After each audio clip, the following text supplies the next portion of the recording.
Hola, hola, ¿cómo están? Hola, muy buenos días. ¿Días? Días. ¿Te acuerdas la experiencia que me platicaste la vez pasada con un conferencista? La finalidad de buenos días es que cuando saludas buenos días, sonríes automáticamente, ¿sí o no?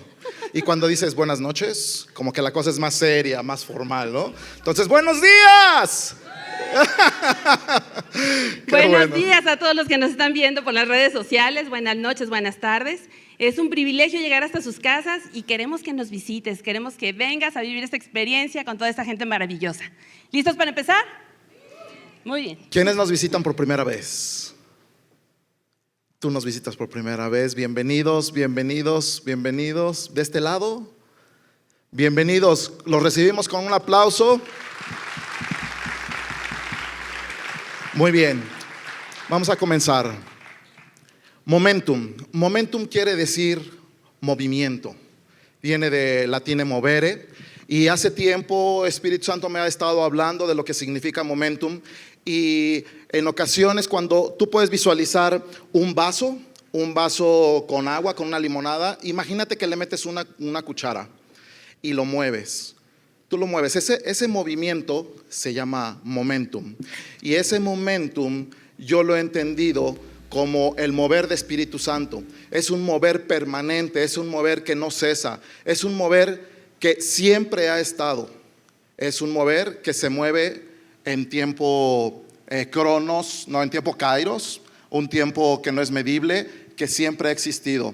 Y quiero que ese mismo movimiento que te acabo de mencionar, tú lo puedas imaginar en el mar.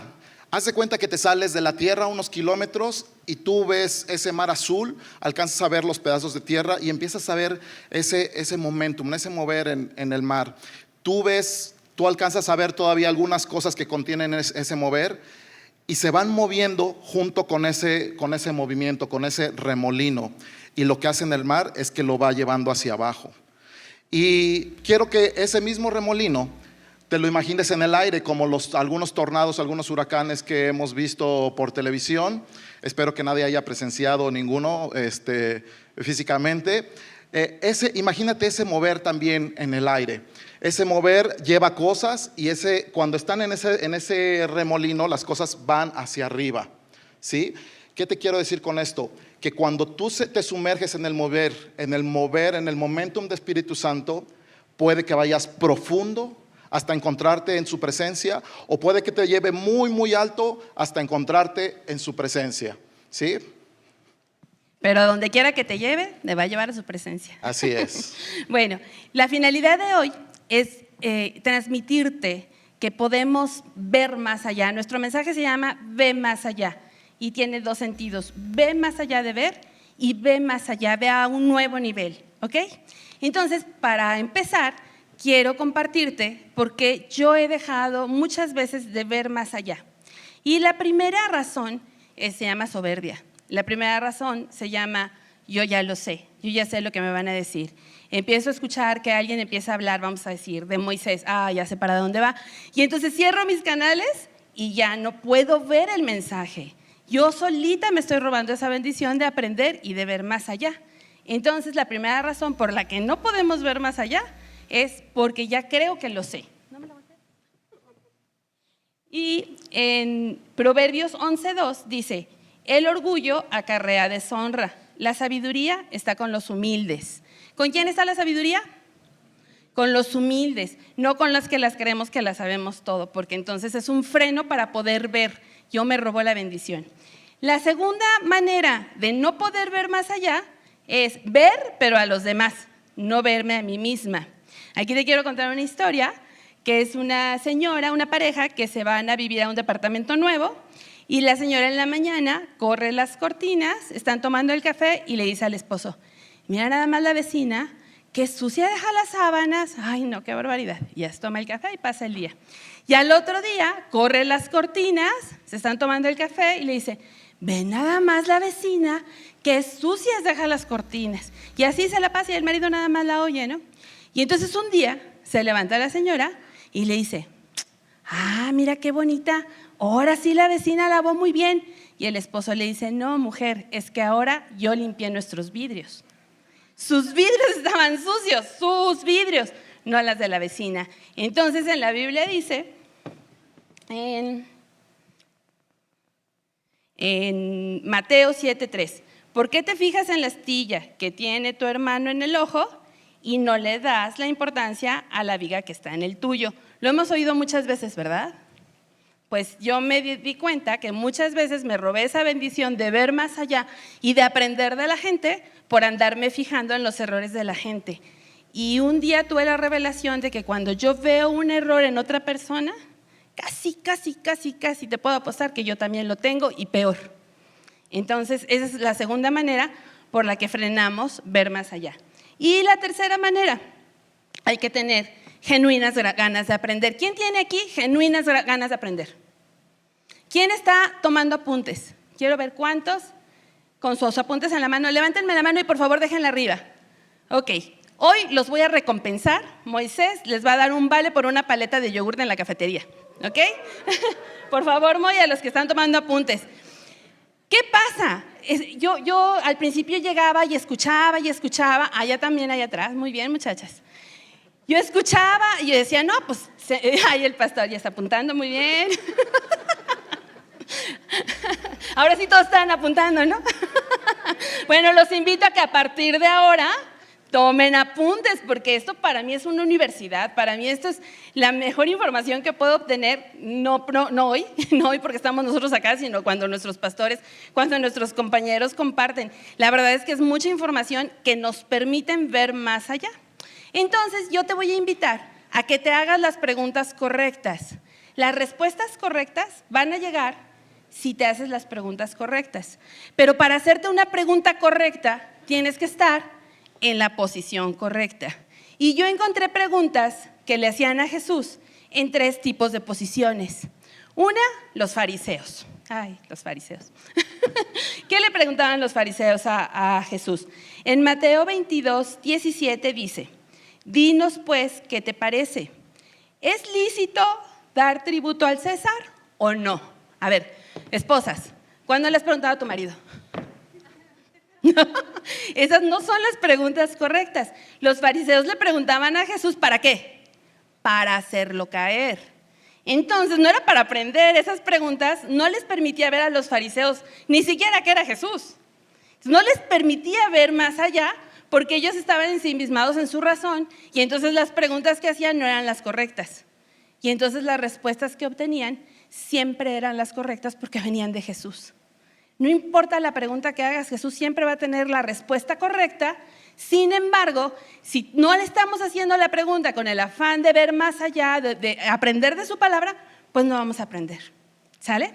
Y por último, los siguientes, el segundo tipo de preguntas los hacían los saduceos. Los saduceos eran los sacerdotes. Estaba como mezclada la política con la religión. Entonces, gran parte del Sanedrín, de este grupo de sacerdotes que juzgaron a Jesús, estaba formada por los saduceos. Ellos se distinguían porque, según ellos, eran muy intelectuales, y ellos se distinguían sobre los fariseos porque ellos confiaban mucho en sus fuerzas, y ellos no creían en la resurrección.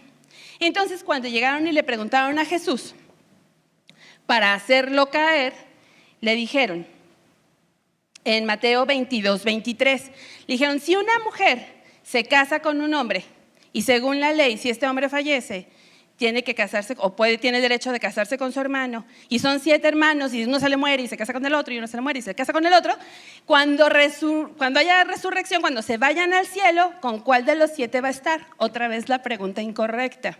Los saduceos lo hacían porque ellos estaban tan seguros de su verdad que querían hacer caer a Cristo, a Jesús.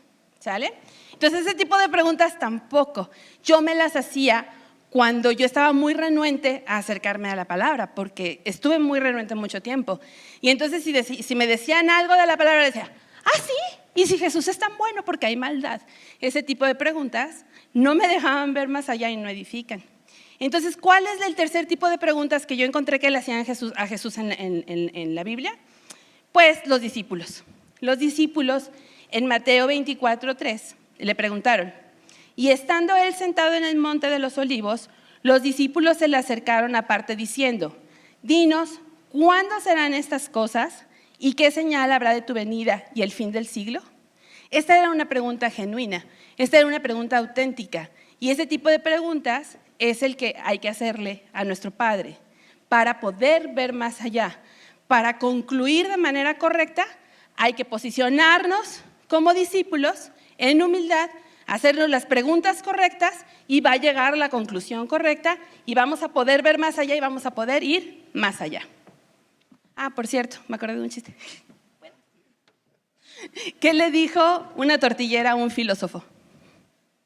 ¿No hay más allá? Si no le entendieron, le preguntan a su compañero que sí se rió. Bueno, así se llama el tema. Ve más allá, o sea, si hay más allá. Ok.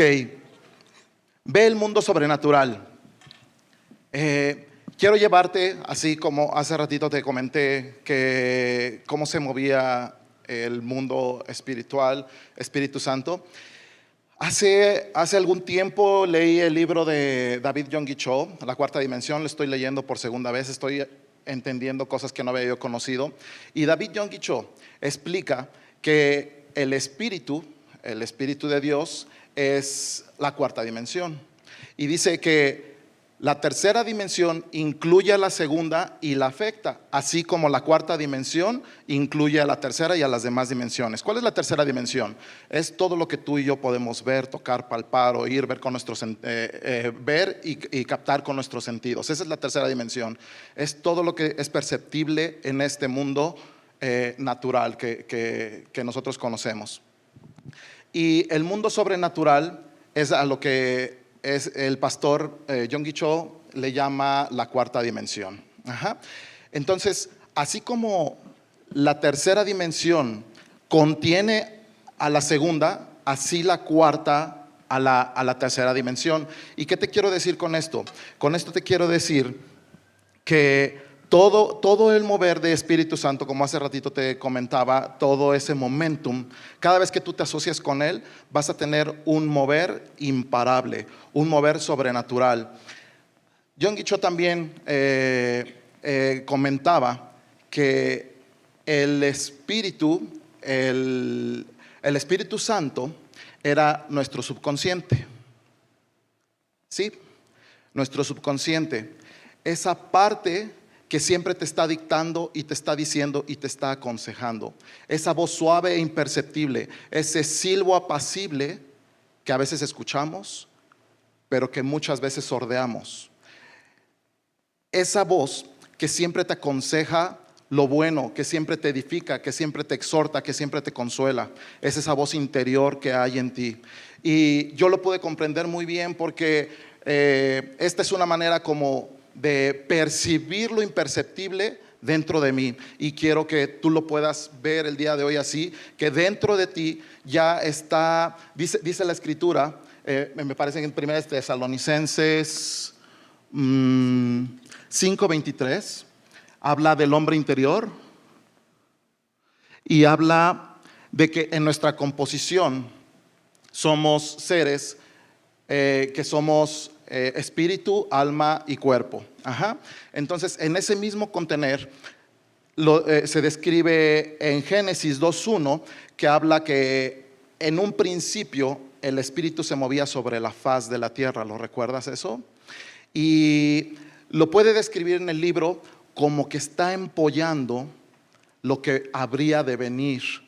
Es decir, tú y yo sabemos que lo que se ve se creó de lo que no se ve, y eso tiene que ver con el mundo espiritual. Y si el mundo espiritual está dentro de ti, te invito a que puedas ver más allá, a que puedas escuchar más allá del simple oído audible, y que pongas atención y que te detengas y que hagas esa pausa para escuchar esa voz que siempre te está dictando y siempre te está indicando a dónde ir, cómo ir y qué hacer y qué no hacer, porque también te dice, te invita, te exhorta a no hacer algunas cosas.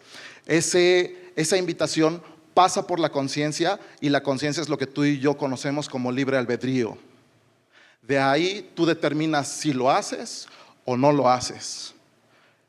pero a veces la conciencia se deja llevar por el inconsciente y entonces sordeamos ese subconsciente y entonces reaccionamos. ¿Y sabes quiénes reaccionan? Los animales que tienen una inteligencia limitada. Nosotros tenemos una inteligencia, pero tenemos un razonamiento que no puede ser solamente lineal, sino tiene que ser un razonamiento consciente que permita que tú escuches esa voz subconsciente, la voz del Espíritu Santo, para que tú vayas siempre más allá. Ahora te quiero invitar a ver cómo Dios ve. ¿Cómo ve Dios? ¿Cómo crees que te ve Dios? Hace mucho, cuando yo tenía el privilegio de empezar a venir, yo pensaba que el predicador se ponía de acuerdo con la alabanza, porque siempre como que machan, siempre hablan de lo mismo. Y entonces Jorge empezó a hablar de que Dios nos ve perfectos, sanos, santos, justos, exactamente como ve a Jesús, ¿verdad? Entonces, si Dios está en mí, si mi papá te ve así, ¿cómo te tengo que ver yo? Exactamente igual. Yo te invito a que veas con los ojos de Dios a la gente. Para mí fue una revelación personal ayer. ¿No les ha pasado literal así que estás leyendo la Biblia y dices, no, o sea, ¿este es un regalo para mí? Pues ayer me pasó porque estaba leyendo Génesis 37:11 y José le está platicando a sus hermanos el sueño que tuvo, de que sus manojos se iban a inclinar ante el de él, ¿verdad?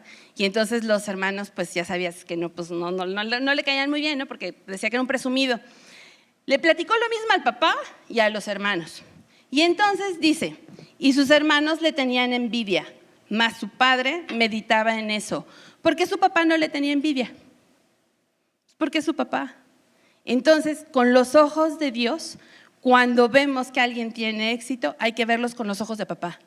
No con envidia y con gozo, ¿no? Compartir los éxitos de las demás personas, ver a través de los ojos de Dios. Y cuando yo tengo un pensamiento malo acerca de una persona, pensar, Dios pensaría esto de esta persona, esto me lo enseñó Cristi, Dios estaría pensando lo mismo que esta persona que tú estás pensando, y si no, entonces bórralo, deséchalo porque no viene de Dios. En 1 Samuel 16:7, Dios escogió a David. ¿Por qué escogió a David sobre los demás hermanos que eran más fuertes y a la vista de los hombres, pues eran más calificados para ir al palacio, ¿verdad? Porque Dios no ve lo que se ve, Dios ve el corazón de las personas.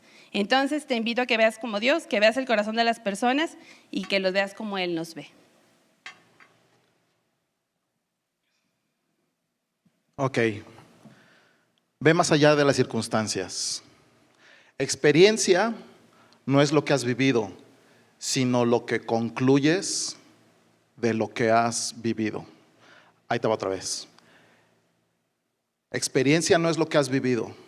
Experiencia no es lo que te pasó ayer, no es lo que te pasó hace 5 años, no es tu recuerdo de hace 15 o 20 años. Experiencia es lo que has concluido de lo que viviste hace 15 años, hace 10 años, hace 20 años. Lo importante es que tengas una conclusión correcta de cada experiencia, porque el enfoque en las circunstancias frenan el proceso.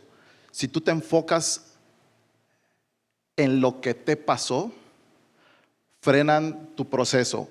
En un ratito más te voy a explicar, pero para que puedas visualizar. Tú y yo sabemos que no necesariamente tuvieron que pasar 40 años en el desierto, sino que pudo haber sido mucho menos tiempo. El enfoque en las circunstancias frenan el proceso.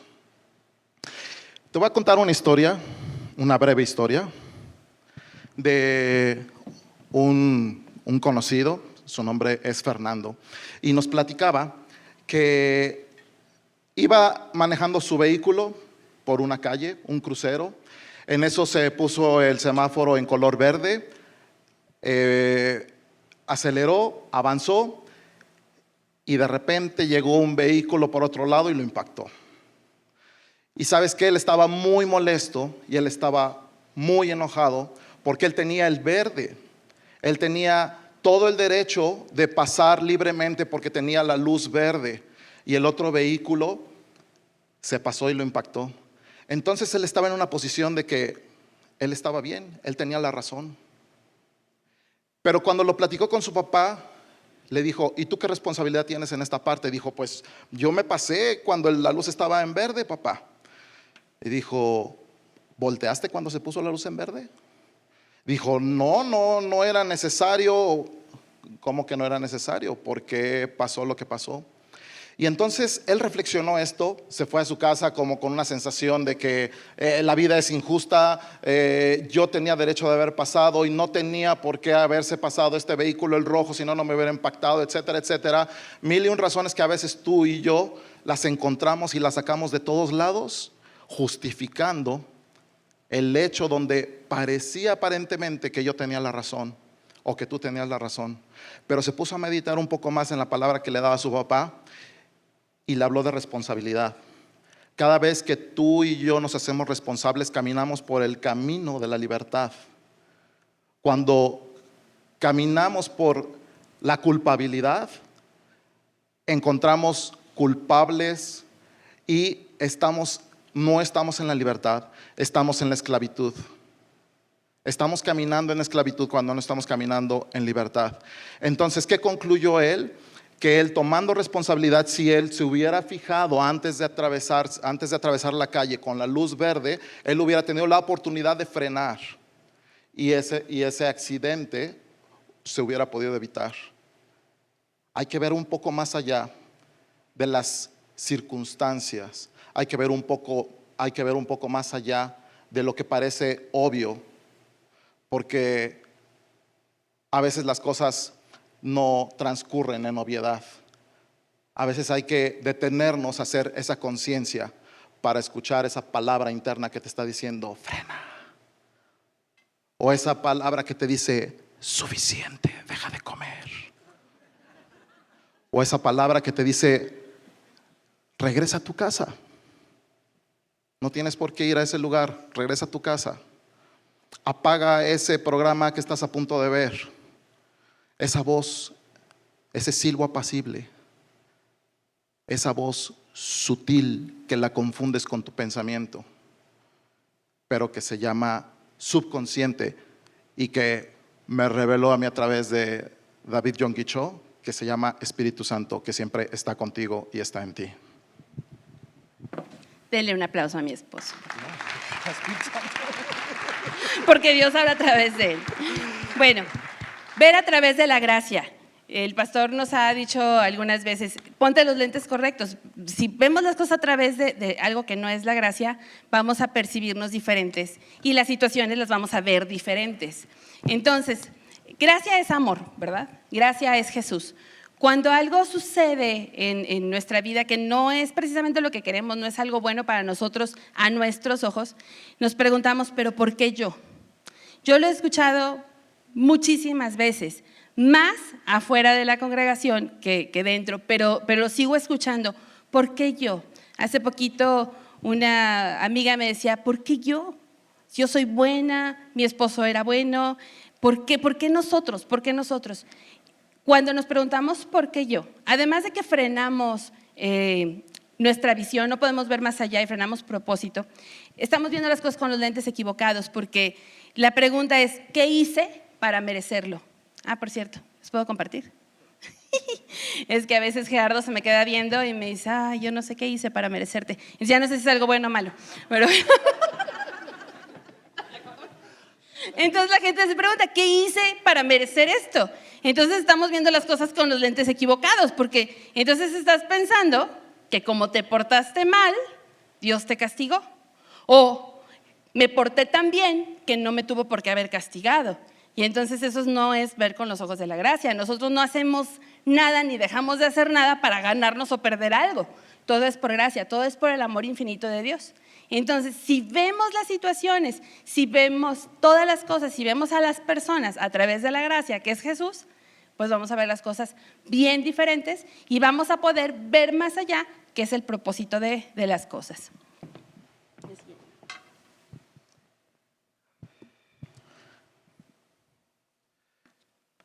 El proceso produce destino.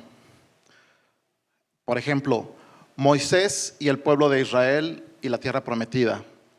Las circunstancias no son tu destino, las circunstancias son pasajeras. De ti depende cuánto tú lo quieras alargar. A veces sí es necesario cruzar por el desierto, es necesario pasar por ese proceso, porque ese proceso te va a llevar a destino. Pero no es necesario que lo alargues de tal manera en que te tengas. Bueno, ¿se acuerdan que hasta la tercera generación fue la que entró a la tierra prometida? Ninguno de los que salió de Egipto entraron a la tierra de Canaán, a la tierra donde fluye leche y miel.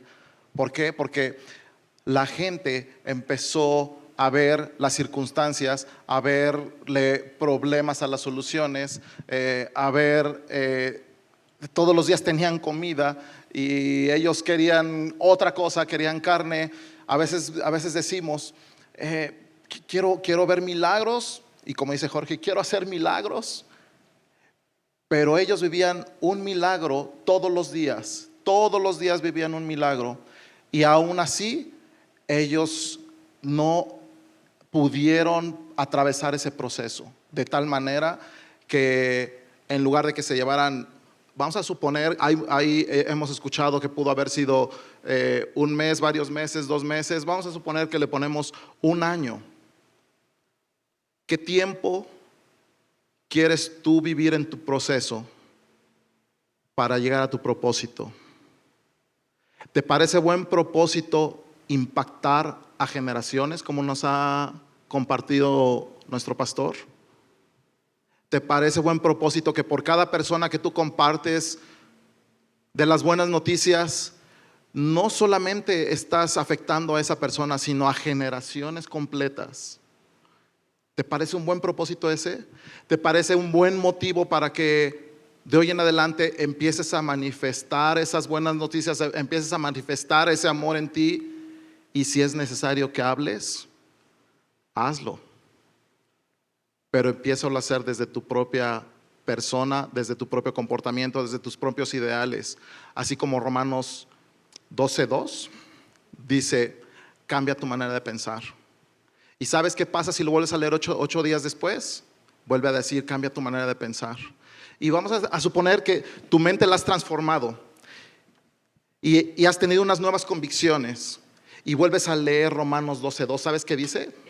Cambia tu manera de pensar. Quiere decir que ese momentum, ese mover, no te debe de estancar a ti, debe de ser un mover constante donde tienes que estar transformando y transformando tu mentalidad a la manera de que te conviertas en varón perfecto, dice la palabra.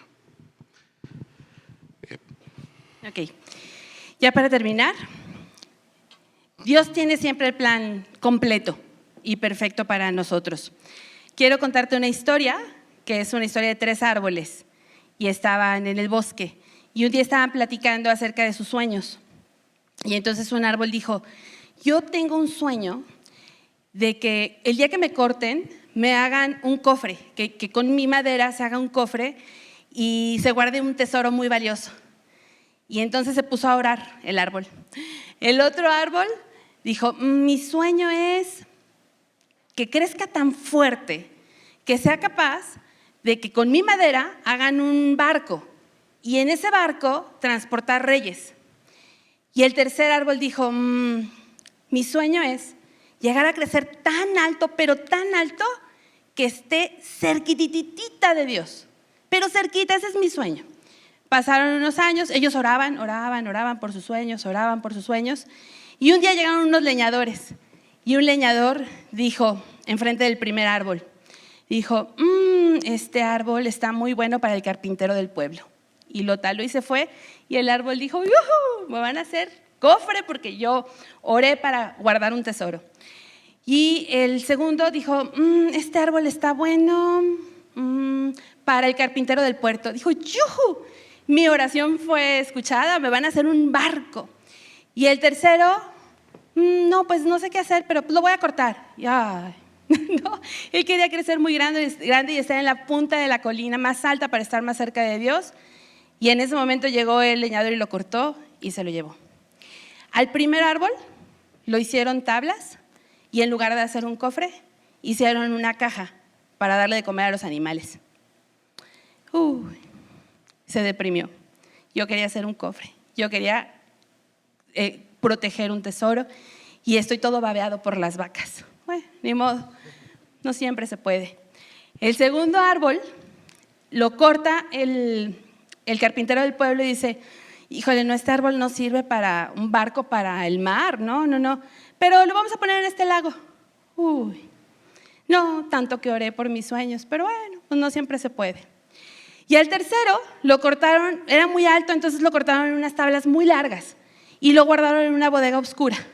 Dijo, pues yo ya no voy a poder estar en lo alto del cerro más alto y cerca de Dios. Pasaron muchos años y un día, donde estaba la caja que hicieron para la comida de los animales, llega una pareja. Ella tiene un bebé y lo acuesta en la caja. Y entonces el árbol se dio cuenta que su sueño era cubrir un tesoro, pero su propósito fue arropar el tesoro más grande de la humanidad. El segundo lo hicieron en el barco y lo pusieron en el lago. Y un día hubo una tormenta muy grande y él estaba orando para hacerlo suficientemente fuerte para soportar la tormenta. Pero uno de sus pasajeros se fue a dormir y cuando lo fueron a levantar, él se levantó y dijo que se pare la tormenta. Y entonces se dio cuenta que su sueño era transportar reyes, pero su propósito fue transportar al Rey de Reyes. Y al otro, un viernes en la tarde, lo sacaron. Lo fueron paseando por toda la ciudad, le escupieron, lo insultaron, clavaron en él a un hombre y se dio cuenta que su sueño era estar en la colina más alta, cerca de Dios. Pero su propósito era estar cerca del mismísimo Dios que fue nuestro Señor Jesucristo. Yo no sé cuántos sueños creas que ahorita digas, no se puede todo en la vida. Cuando yo estaba chiquita, quería ser actriz. Y siempre estaba frente al espejo y agarraba un micrófono y bueno, yo soñaba con que la gente me viera. Pero yo decidí ya más tarde estudiar medicina veterinaria y pues nada que ver, ¿verdad? Nadie me iba a ir a ver, nadie me iba a ir a aplaudir. Mi sueño era estar delante de la gente actuando una persona que no era yo. Y ahora me doy cuenta que mi propósito es estar delante de ustedes, llevando a cabo la misión más grande y el propósito más grande que Dios me pudo haber encargado, que es hablar de su palabra. Entonces quiero que te aferres a ese sueño y quiero que veas más allá de tu sueño. Porque si tu sueño te parece que es grande, tu propósito te va a sorprender. Tell me how did I get here? I can't breathe. 'Cause I'm at the bottom of all of the things I let control my heart. Oh, where do I start again? But I know that even when I fall so hard